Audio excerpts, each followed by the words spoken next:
You are listening to the Two and Out CFL podcast, a proud member of the Canadian Football Podcast Network.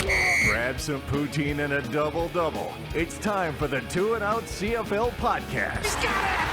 Oh, baby! Every week, Travis Currah. That's Grey Cup me, which is a different person. And Brazilian Ty. Hunters are people too. Talk fantasy football, bring you the latest in CFL news, and sprinkle in a little bit of nonsense. Oh, nearly intercepted, it is! And it's over! Ready, set, hunt! Thanks for pressing play on this episode of Two and Out. It's Travis Currah. It is Brazilian Ty, and Ty told me something about a week ago, and I think he's got to tell Two and Out Nation now. Wow, that no. I didn't even ask how you were. How are you? No, well, considering how Sunday went, not great. How Monday night went, even worse. Still haven't made it to the golf course on my days off. And yeah, my days off just turn into counting down how many sleeps in my own bed I get until I have to go back to work. Oh no. So, trying to find a 4-slice toaster and an extension cord.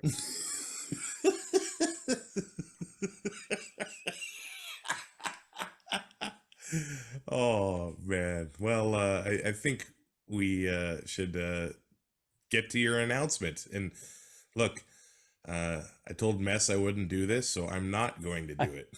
I've already used that in my best man speech, so I'm not going to use it again. But this is my last season. I'm retiring.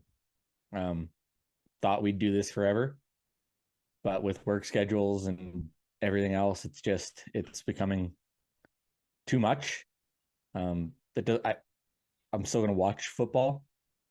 I'm still going to watch CFL. It's just I can't force myself to have to watch, 3 or 4 games and try to get stats together and then come on here and act like I know what's going on if I can't watch games, especially once the NFL hits and then there's 2 games on a Friday, 2 games on a Saturday. I don't get to watch any of them, especially the Saturday ones.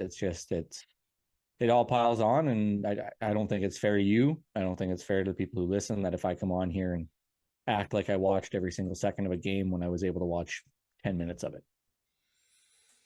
All right. Well, your work schedule. Are you tearing up? Or is that just the camera? No, I'm emotional, but I already had my sad moment. Yeah. But I'm not going to tell you how I feel about you until you actually retire. So your work schedule right now, it has you possibly being off work for October. So or maybe November, I should say. We'll see what happens. I mean, if that opportunity comes up where there's nothing really going on, I'd probably swing a few days. But maybe we'll have one last playoff run together. That's what I'm getting at. Yeah, and with work, with the playoffs being on Saturdays now, that's a long day. Yeah, I get it. It's a lot for me too. I almost retired. And I was gonna play chicken with you again and just see, and it was just draining me. Now, speaking of the NFL, did you see their announcement they made early on Wednesday? Was it? Oh, I read something and I thought it was weird. Not weird, but I thought it was different. I can't remember what it is now. Practice rosters will expand in 2024 to include one international player. Well, so it's not the announcement I read. Well, I'm just saying. What I had the Jim Carrey player? Come on gif in my head the whole time. Where did I see that before? Yeah. And where did everybody else crap on it before? Mm-hmm. But now the NFL would be a great idea. Fantastic idea. Like Vince McMahon's mustache. Look at that stash on your lip and then look at Vince's. Ooh. This isn't just for men. Yeah. His definitely is. Doing? I guess when you're stupid rich, it doesn't matter. Yeah, like what does it matter? We are in week 15 of the CFL season. or the Toronto Argonauts visit the Montreal Alouettes. The Argos are 7-point favorites. Now, they were heavy favorites last week. I really thought that the Alouettes had a chance to cover. But then the game got away from them. Their leading receiver, Austin Mack, got booted out, and the rest is history. Now the Owls are at home.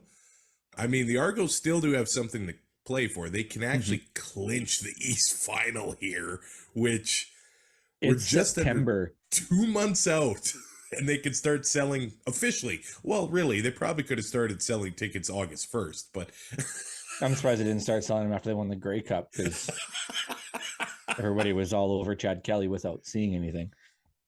Yeah, now East Final tickets might go on sale about a week from today, if they, of course, win this game. It's tough to beat a team twice in a row. We saw that with Winnipeg, Saskatchewan, Calgary, Edmonton. Are you feeling the same way into this I think one? we can throw out the Edmonton or the Saskatchewan, Winnipeg. We all knew that Saskatchewan was going into Winnipeg and getting throttled. Yeah. I don't think that was even up for debate, but I don't know if I knew it by 6 touchdowns, but no, but we 3. knew 3. Yeah, 3. I mean, that's a moral victory at that point. I don't think it'll be that difficult. I think Toronto covers. I think they lay the boots to them.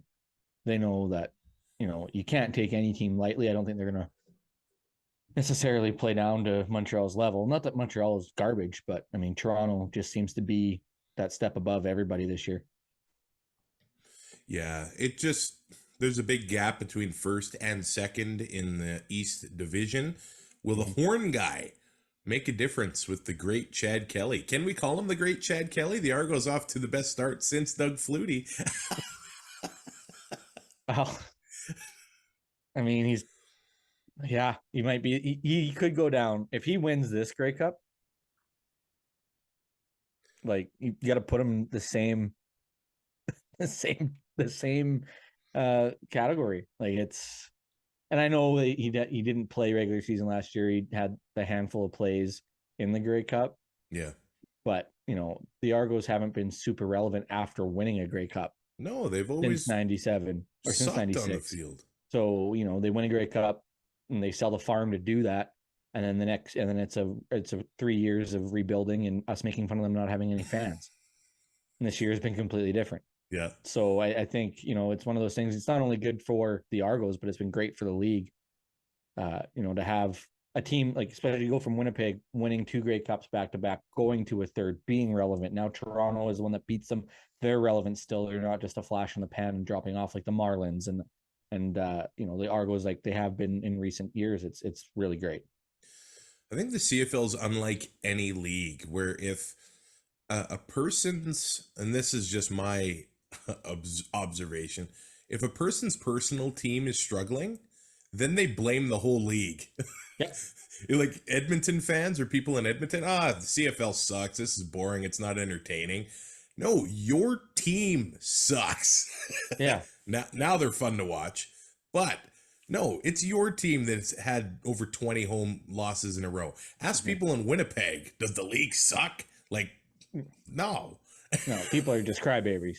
Yeah, but I don't see that with, I don't know, like when the Oilers were in their decade of darkness.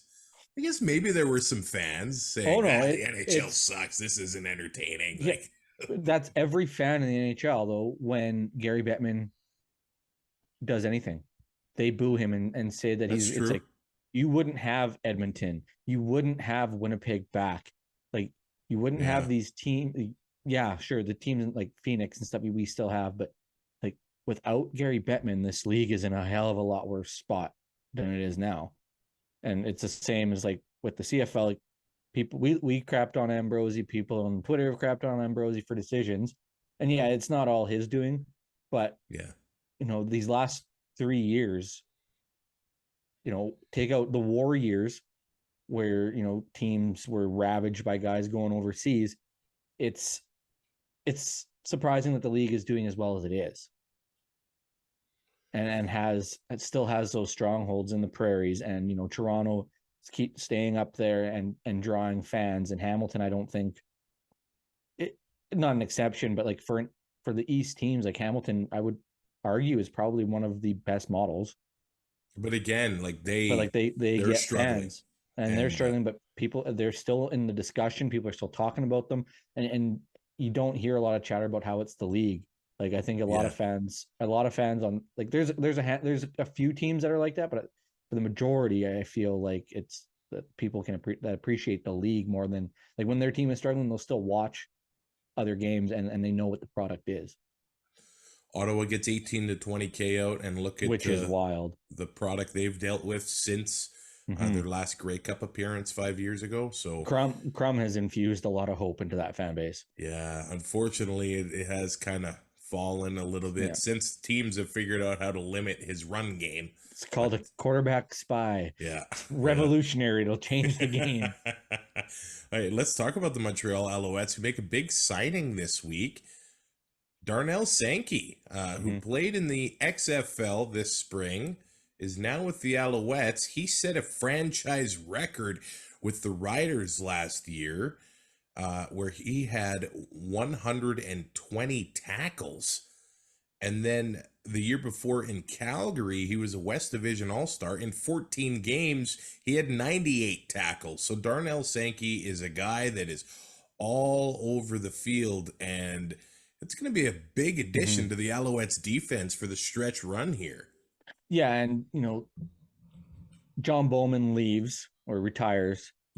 We thought that O-line and that defense would struggle just with the veteran leadership and everything, but they've not pieced it together, but they've got pieces in there and filled some holes, and adding Darnell Sankey, I think, just the versatility in that linebacking core that he has, being as athletic as he is, that defense is only going to get better. And, as long as Cody Fajardo can take care of the ball and they're not playing 35, 40 minutes a night, they can make some noise in that East Division.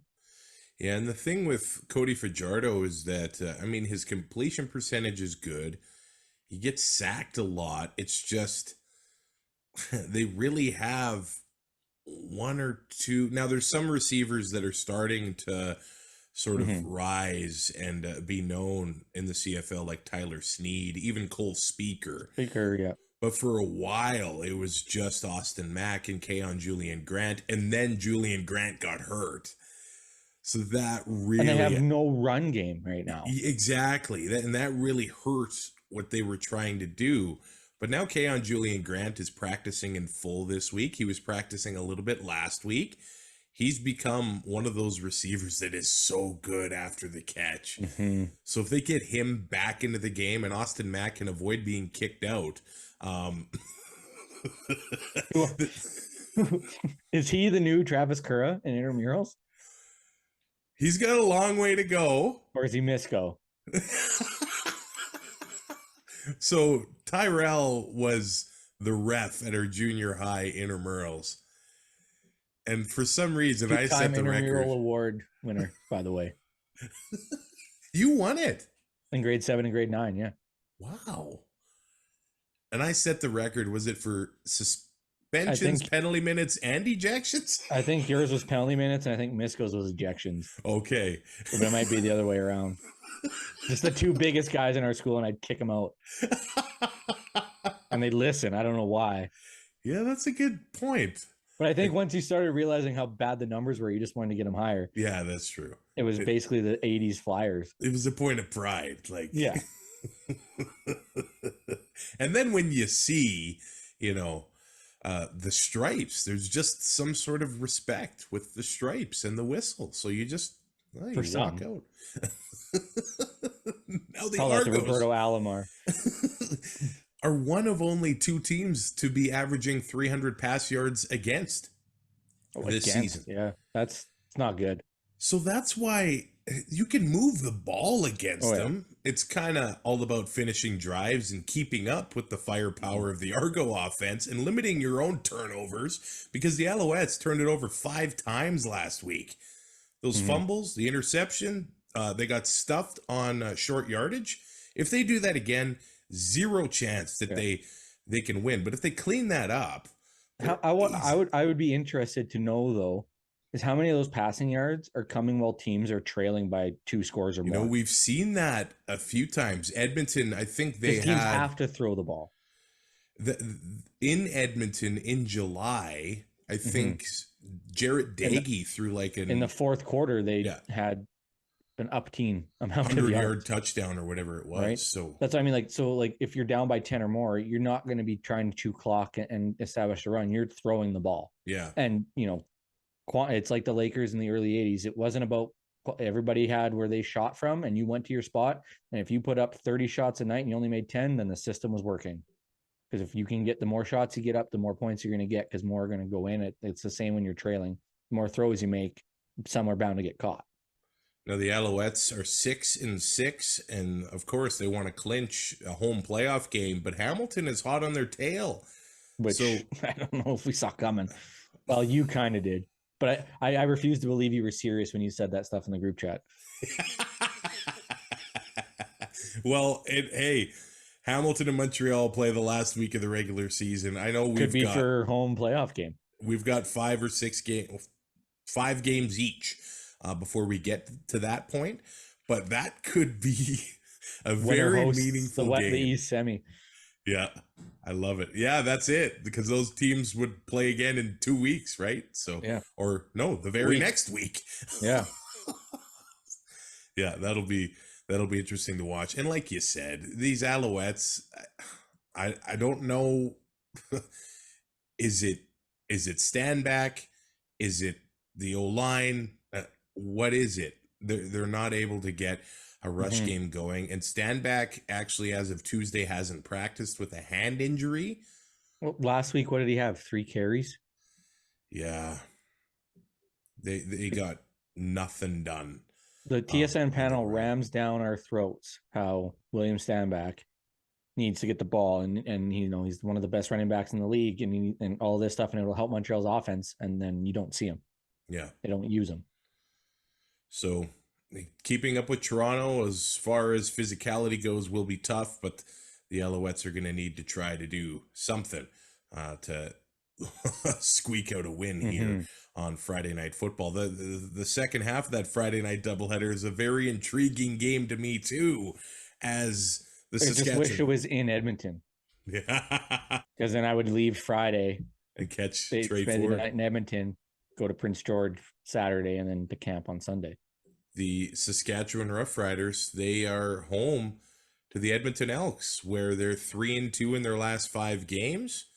Easily could be 5-0. They were up 3 scores on Winnipeg. They were up 2 or 3 scores on Calgary on Labor Day.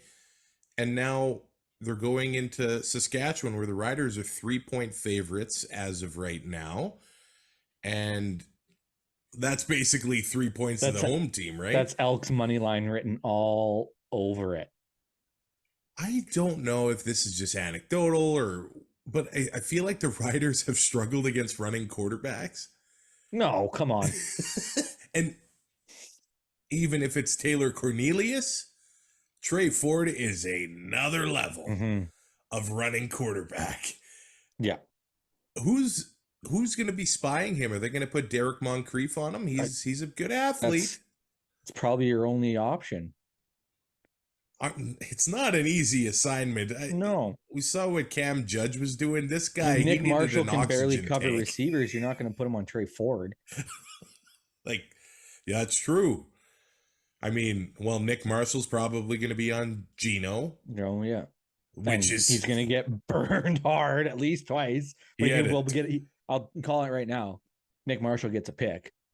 He had a tough Banjo Bowl, Nick did, so he's going to want to bounce back from that. The roster had a Banjo Bowl. I turned the radio off. There's no point. Now, how do Trey Ford and the Elks get the pass game going? That has to be, well, they beat Calgary with 21 passing yards through 3 quarters. He did have 144 in the fourth alone. Yeah. I don't know if that's a sustained recipe for success, though. No. I think, though, having Trey Ford, like, those corners have to be ready to break off routes if he runs. Yeah. Which, at the same time, if he's going to scramble outside the pocket and they lose contain and a cornerback comes off, he's leaving somebody open. So now you come to the point where it's like, well, you got to make sure he crosses the line. Well, if he crosses the line, it's already too late. So like you have to. It's gonna be they're gonna figure out some sort of scheme. We've seen it before in this league. It's not like this is new information on running quarterbacks, but I don't understand how teams haven't figured this out because there's been so many in the past and the film is endless.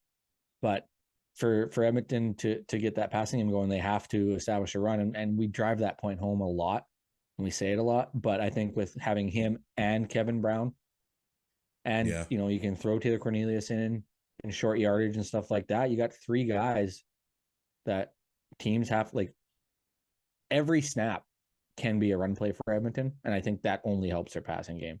But Calgary is just so well coached on that defensive side of the ball that it was tough for those first three quarters.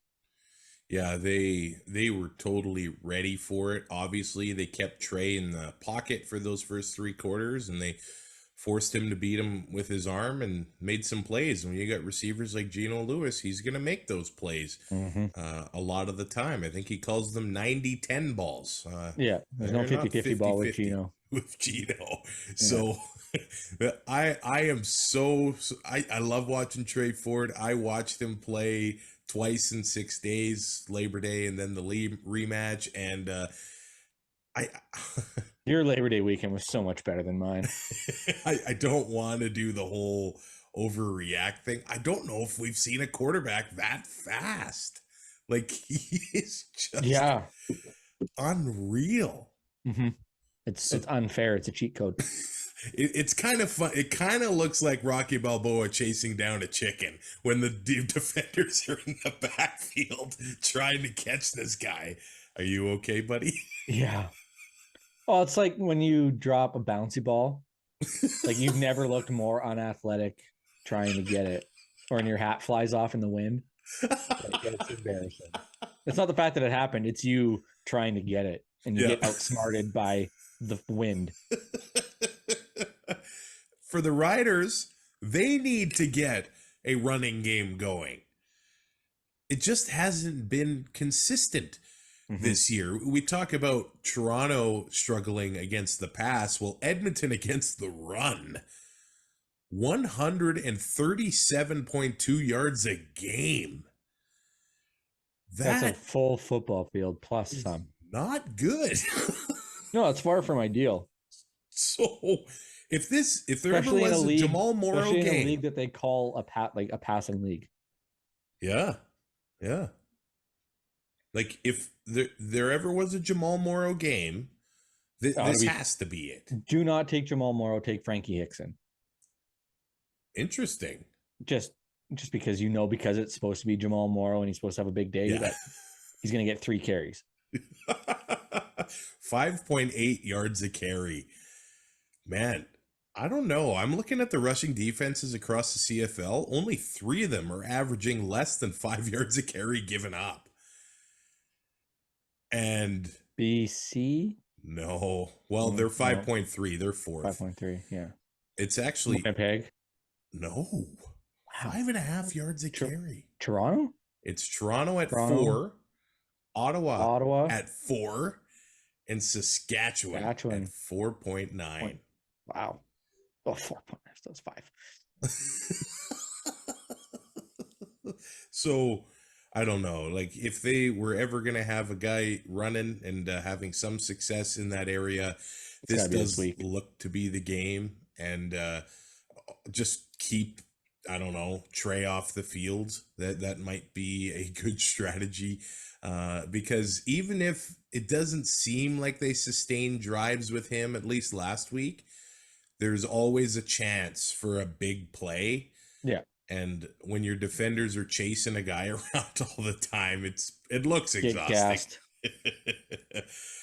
For the Elks here, they've extended Mark Cordy for 3 years, the center on the offensive line. So starting to lock down that core and that offensive line, who they've seemed to really turn things around. I still think it's remarkable when I watch Trey Ford running around. They're not taking illegal blocks or holding calls. How many times they don't need to? Yeah, that's true. But when we see a quarterback running around, it's like the O-line kind of panics. They don't know Yeah. where he is and takes holding calls. But I don't know, either the flag's in the pocket or they're not taking it. But 3 years to lock down your center, that's always big.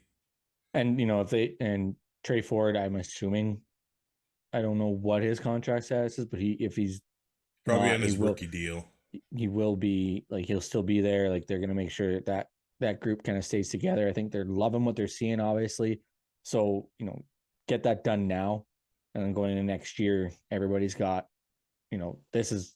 I know we kind of thought it was like an extended training camp because it was still, especially after like they started 0-4, and everything was going wrong. It's like, well, this year's a write off.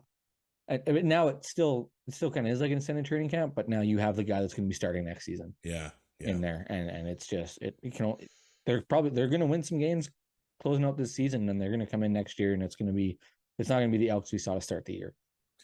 The Riders offensive line getting some good news as well. Philip Blake was practicing after suffering a torn pec.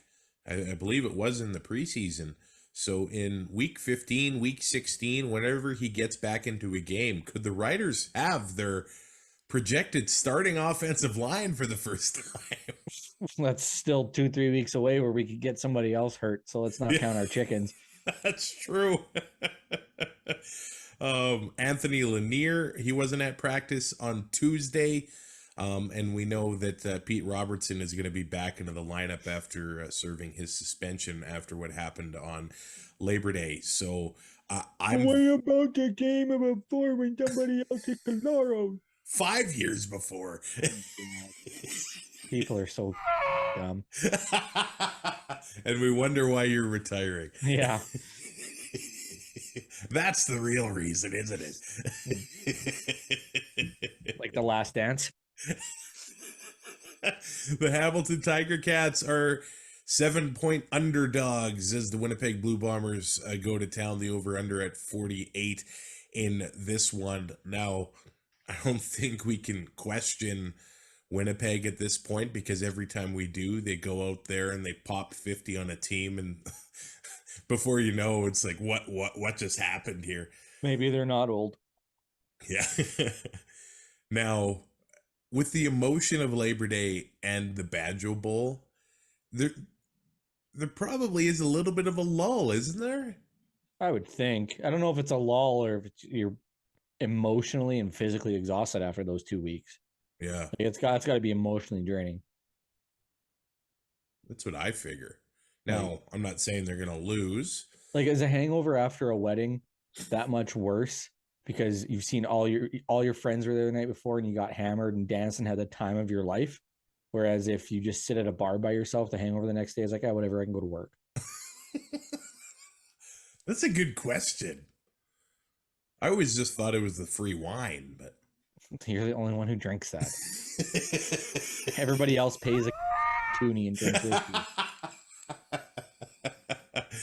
Now, I think Taylor Powell's been really good over the last few weeks here. And I mean, what he did against Ottawa, especially on a short week, Ottawa at home, off the bye.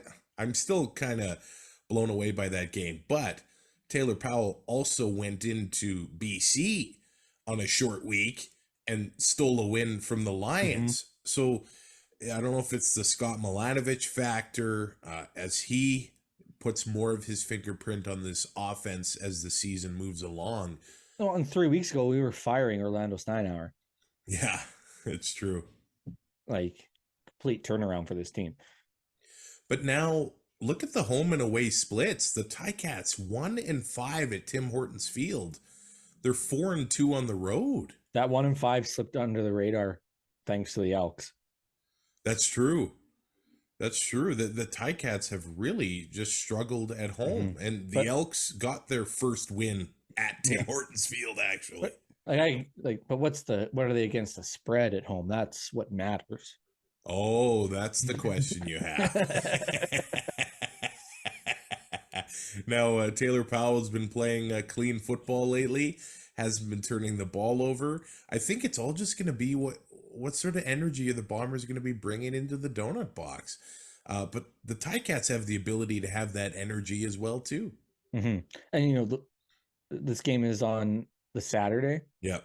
Yeah, Saturday in Hamilton. Like, look out! Like the environment there. Winnipeg. I don't want to say Winnipeg's coming in exhausted. I mean, they've had a week, but the the emotional and the physical letdown after those 2 weeks against your biggest rival.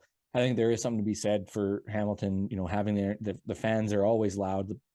That stadium's always rocking. And Saturday night, it's just one of those things where it's kind of set up for Hamilton to come out and maybe if they can get off to a quick start. I think that's key. They can't play. You don't want to be playing from behind, but if they can get off to a quick start, I don't see how why Hamilton couldn't cover and even possibly win. No, I don't know if the Ticats can keep up with the Bombers offensively. If Collaros is going to be slinging it, Lawler and swinging it to Schoen and Drew Wolotarski somehow gets in there. Rashid Bailey, like they got a lot of weapons. Yeah, it'll be tough to keep up. And the leading rusher in the CFL, I honestly, now this is crazy. I've seen people saying, is this Brady Oliveira better than prime Andrew Harris in Winnipeg? Because Oliveira is looking like an absolute monster right now.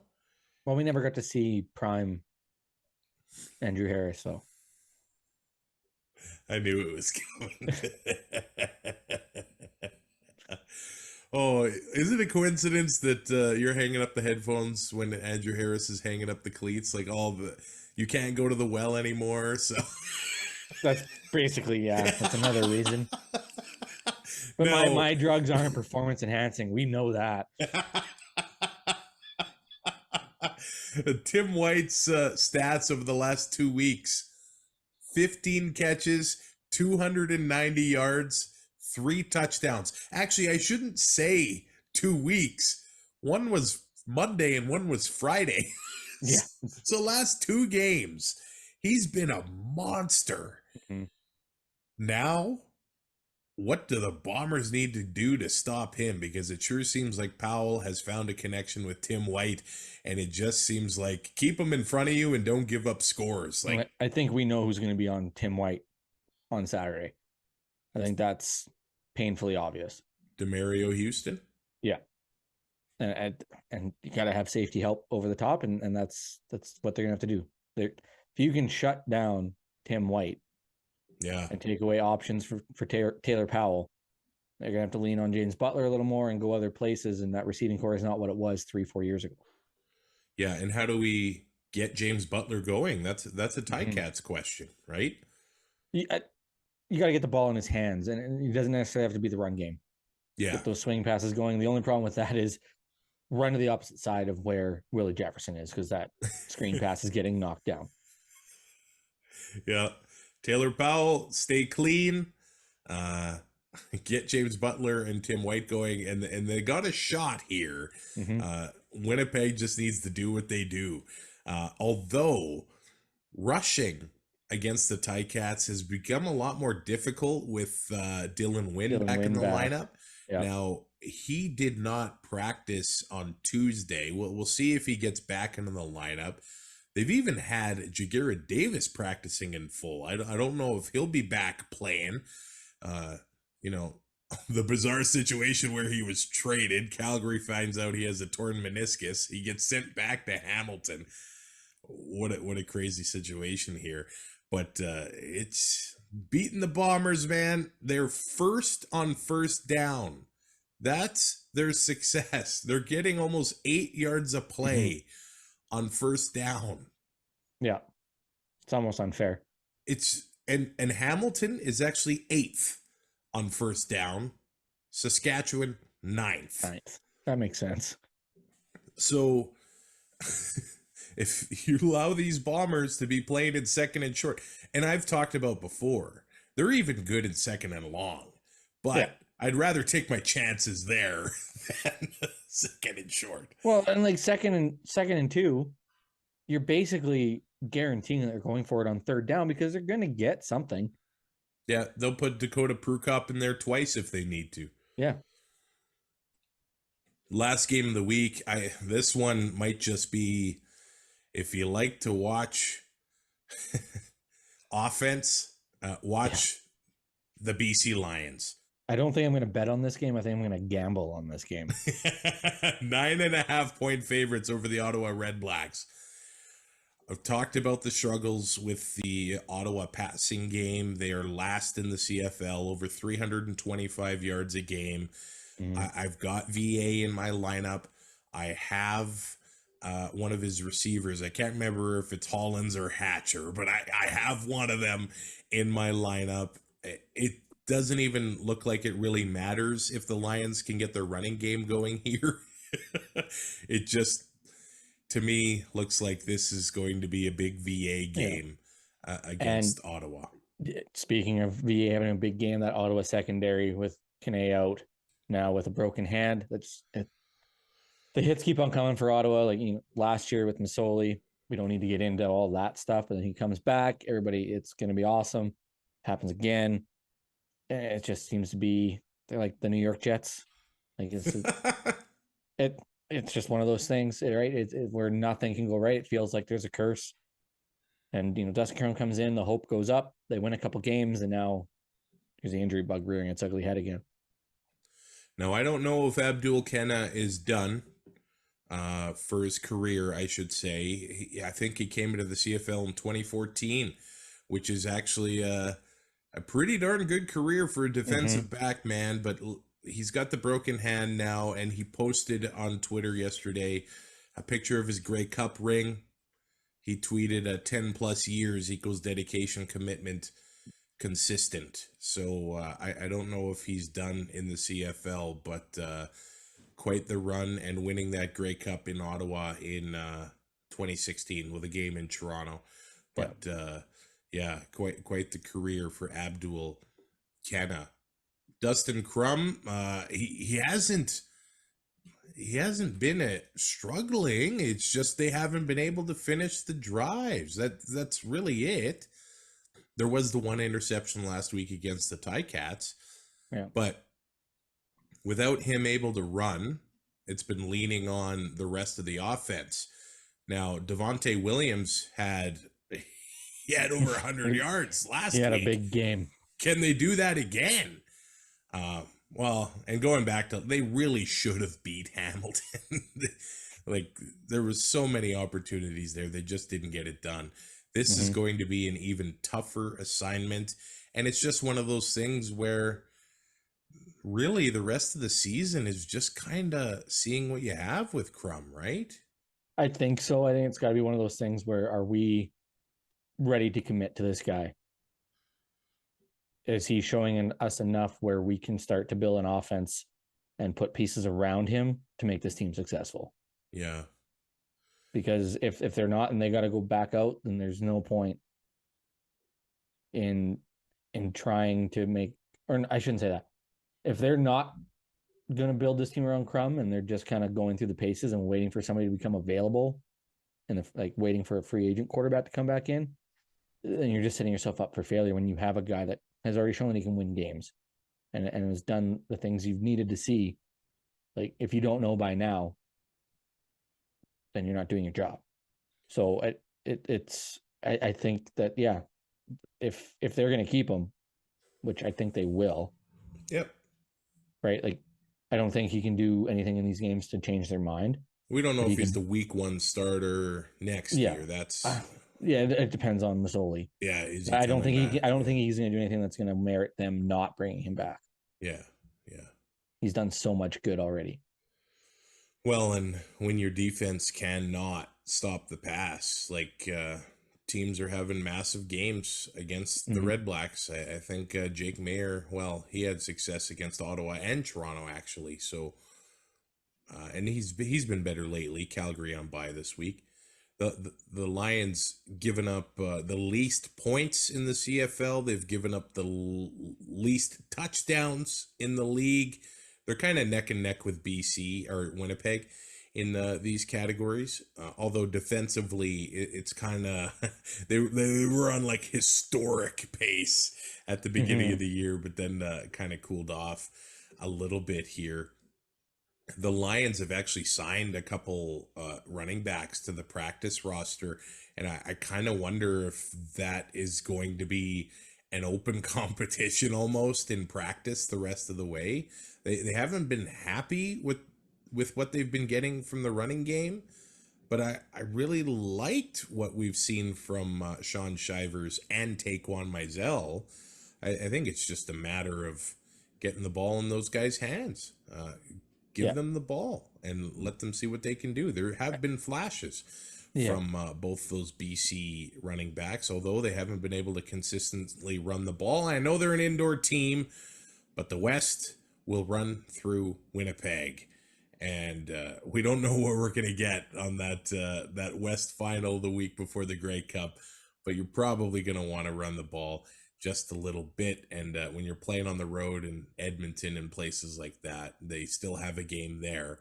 You're just going to want to be able to run that ball. But looks like a big VA game to me. My fantasy lineup, of course, is headlined by Vernon Adams Jr. And who am I going to be playing this week? I've got Zach Schnitzer from Bonfire Sports.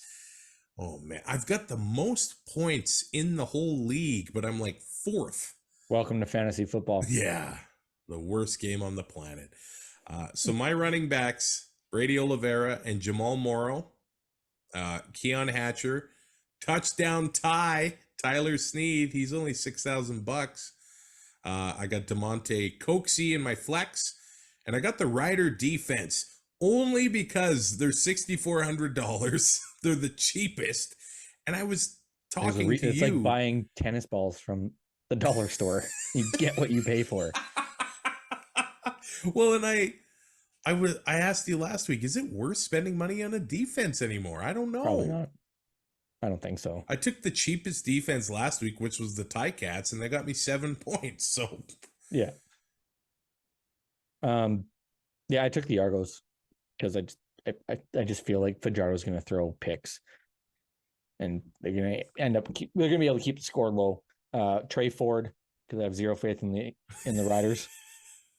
I mean, they did this to me. It's their fault. Brady Oliveira and AJ Olette, Hollins, Sabasu, and Dunbar Jr. I like the Sabasu. He's $2,500. Love the old $2,500 special, but keep an eye on Mr. Trey Ford's my captain. Dunbar. I had him in my lineup last week, got hurt, and that was a big 2.6 points. Woo! For pick of this week, I'm going Argos, Riders, Bombers, Lions. Argos, Elks, Bombers, Lions. Wow. Are you putting money down on the Elks? Yes. The spread? I don't think I'm going to bet on that. I think I'm going to gamble on it. There is a difference between betting and gambling. Right. If I'm betting, if I'm gambling, I might not be able to pay bills. You might need this podcast. We need to start getting paid again.